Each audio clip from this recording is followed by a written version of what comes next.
दर्शक बंधु नारद ऋषि आसीचंती भक्ति देवी को तांको मनरे जो प्रश्न थिला जे परीक्षित कौन पाई कली जुग को बंचेले से प्रश्नर समाधान करिसंती भक्ति देवी हृदय गदगद हो गला। नारद ऋषि चरण रे भक्ति देवी स्वयं प्रणाम करिसंती। देखंतु नारद केड़े महान संत। आमे समस्ते भक्ति को आचरण करिबा पई चेष्टा करूचु, शुद्ध भक्ति प्राप्त करने को चेष्टा करुचु, किंतु भक्ति देवी नारद को प्रणाम करुचंती। भक्ति कौन कहिले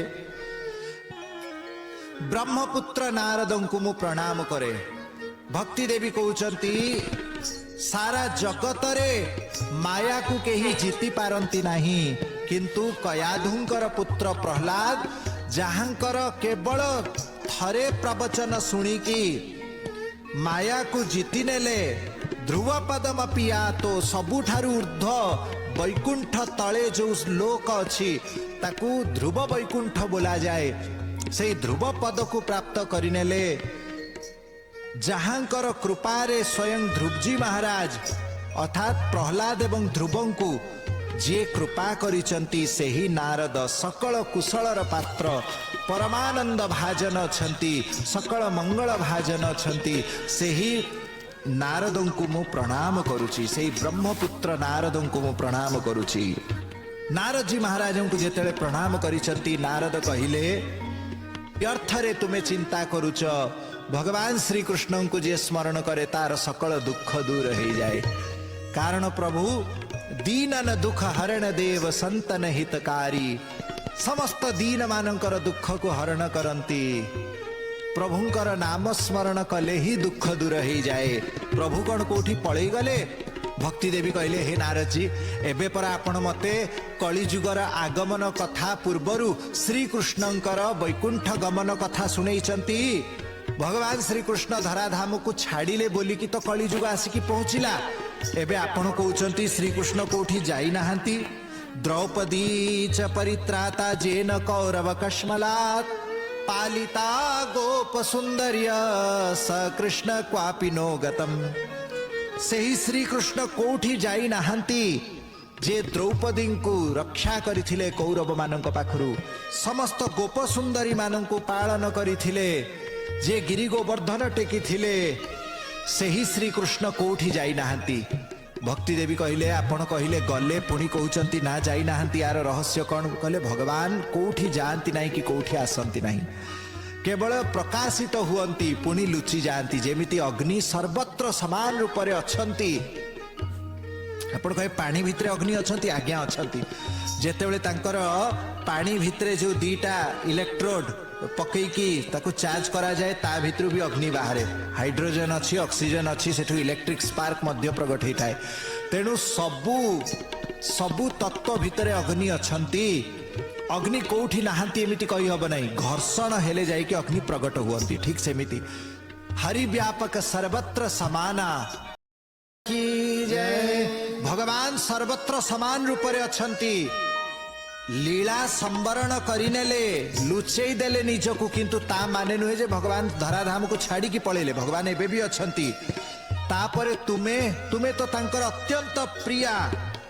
त्वं तु भक्ति प्रिया तस्य सततं प्राण तो अधिका। तांकर प्राण रु अधिक तुमे प्रिया अछ। भगवान सबुठु अधिक भक्ति को भल पांती। तेणु त्वय्याहुतस्तु भगवान याति नीच गृहेष्वपि। निर्धन घर को, नीच घर को, अजाति घर को मध्य भगवान पळे जाती भक्तिर वशवर्ती है कि दुर्योधन के मेवा त्यागे साग विदुर घर खाए प्रभु जी। ऐसी प्रीत बढ़ी वृंदावन गोपिन नाच नचाई प्रभु जी। झूठे फल सबरी के खाए बहुविध स्वाद बताए प्रभु जी। झूठे फल खाए प्रभु जी। भगवान ऐठा फल मध्य खाइचंती, गोपी पछ पछरे प्रभु धाइचंती, तांको घेरिकी गोपी माने नृत्य नचैचंती, प्रभु नाचिचंती भक्ति पाई। तेणु कलो तू केवला भक्ति ब्रह्म सारुज्य कारिणी, सत्यादि त्रियुगे बोध वैराग्यो मुक्ति साधको। बड़ सुंदर कथा नारद कहले। सत्य जुगरे, त्रेता जुगरे एवं द्वापर जुगरे, ये तीनिटा जुगरे ज्ञान थिले मुक्ति हुए। जो कथा कहना कुरुते गंगा सागर गमनम व्रत परिपालनम अथवा दानम, ज्ञान विहीन सर्वमतेन मुक्तिम न भजतिम जन्म शतेन। कथाटा सत, किंतु सत्य त्रेता एवं द्वापर पाई। ज्ञान थिले मुक्ति मिलिबो, वैराग्य थिले मुक्ति मिलिबो, किंतु कली जुगरे कलो तू केवला भक्ति ब्रह्म सायुज्य कारिणी। कली जुगरे केवल भक्ति द्वारा ही ब्रह्म सायुज्य मिली जीवो। तुम्हें प्रसन्न हो जाओ, तुमको परा मुक्ति को दासी करिकी देइचंती। जो प्रश्न आमर मूल चिंतनर विषय थिला, मुक्ति श्रेष्ठ ना भक्ति श्रेष्ठ, एठी नारद जी कहउचंती हे भक्ति देवी, तुमर दासी अछंती मुक्ति, तुमर चाकरियाणी अछंती मुक्ति। भक्ति जोठी जीवे मुक्ति ताको पछ पछरे चालिबे। जहाँ हृदय रे भक्ति अच्छी ताकू मुक्ति खोजिबा को पड़े नहीं, मुक्ति स्वतः ता पाखकू पळे आसंती। किंतु भक्त कौन करे? मुक्ति खोजे नहीं, भक्ति को लोभ करे।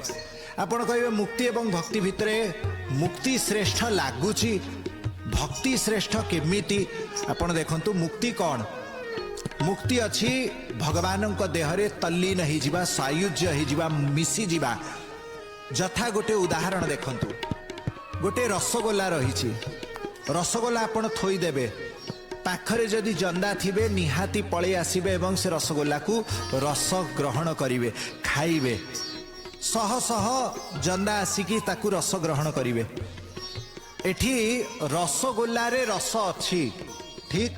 ये रस को आस्वादन करुची किए? रसगोला। रसगोला आस्वादन करू नहीं, रसगोला कौन करुची? से रही केवल, ताकू आस्वादन करुचंती किए? जंदा। एबे जंदा जदि रसगोला को खाई खाई निजे रसगोला हो जाए, ताहेले से आ स्वाद पाइब कि? पाइब केबे पाइब नहीं। तेणु जंदार मनरे कौन भावना? से सबु बेले रसगोला को खाई चालू, से निजे रसगोला हेबाकू चाहे नहीं। रसगोला से निजर देहरु खुआई चलीची, शेष को गोटे दिन आसीब रसगोला समाप्त हो जाइथिबो, किंतु जंदा रस पाई चलिब। किंतु जंदा जदि रसगोला हो जिवो, ताहेले जो मधुर रस जंदा पाउची ताहा पाइब नहीं। एही तत्व को भक्त माने बुझिचंती जे भगवान हेले आनंद कंद, भगवान हेले आनंद सिंधु।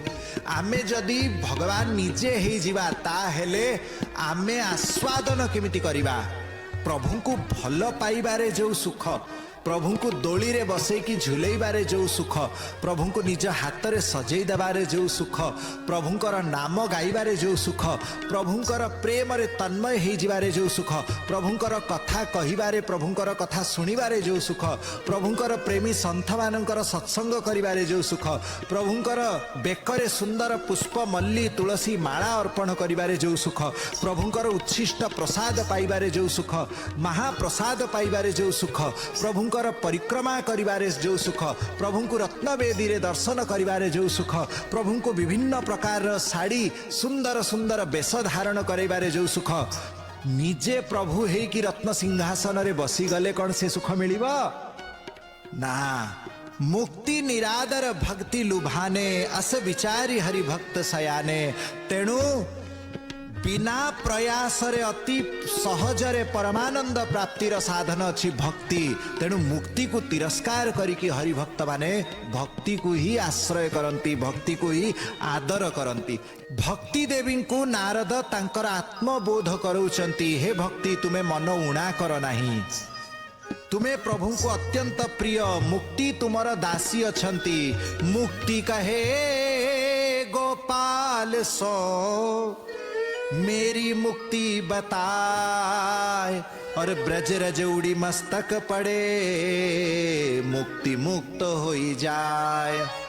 बृंदावनर धूली, ब्रज गोपी मानकर चरण धूली उड़ीकी जेतेबेले मुक्तिर मथारे पड़े, मुक्ति स्वयं मुक्त हो जाती। भक्तर चरण धूली रे मुक्ति मुक्त हो जाती। भक्त कहीं मुक्ति खोजिब, भक्त को मुक्ति दरकार नहीं। श्रीमद् भागवतर शेष श्लोक रे मध्य कौन कहा जाइछि? शेष प्रार्थना, भवे भवे यथा भक्ति पादयोस्तव जायते तथा कुरुष्व देवेश नाथस्त्वं नो यत प्रभो। प्रभो जन्म जन्म तुम चरण रे, तुम भक्तंक चरण रे भक्ति दियंतु। ता माने जन्म जन्म केतेबेले हबो? मुक्ति पाई गले आ कोन जन्म जन्म हबो? केबे हबो नहीं। तेणु जन्म जन्म तुम चरण रे भक्ति, तुम भक्तंक चरण रे भक्ति मते देई थाओ। तेणु मुक्ति ठारू भक्ति बहु गुणा श्रेष्ठ। कलो मुक्ति क्षयं प्राप्ता पाखंडामय पीडिता त्वदाज्ञया गता शीघ्रं वैकुंठं पुनरेवसा। वसा मुक्ति कली जुगरे धराधाम को छाड़ी वैकुंठ को पड़े जाइछंती। एबे जिए जीव वैकुंठ जीवा परे ही मुक्ति पाइब। तामाने भक्ति बिना केही मुक्ति मध्य पाई पारिबे नाही। नारद जी महाराज केड़े सुंदर कथा कहउचंती। न तपोभिर्न वेदेश्च न ज्ञाने नापि कर्मणा हरिर्हि साध्यते भक्त्या प्रमाणम तत्र गोपिका। तपस्या द्वारा, वेद द्वारा, ज्ञान द्वारा, कर्म द्वारा भगवत प्राप्ति है पारे नहीं। केवल भक्ति द्वारा ही भगवान प्राप्त हुअन्ति। अलं व्रतैरलं तीर्थैरलं योगैरलं मखैरलं ज्ञान कथालापैर्भक्तिरेकैव मुक्तिदा। नारद जी महाराज कहउचंती, छाड़ी दियो व्रत, छाड़ी दियो तीर्थ, छाड़ी दियो जोग, छाड़ी दियो यज्ञ, छाड़ी दियो ज्ञान कथा। केवल भक्ति ही मुक्ति प्रदान करि पारे। केवल भक्ति ही मुक्ति प्रदान करिवो। भक्ति ठारू आउ श्रेष्ठ कौनसी साधन नाही।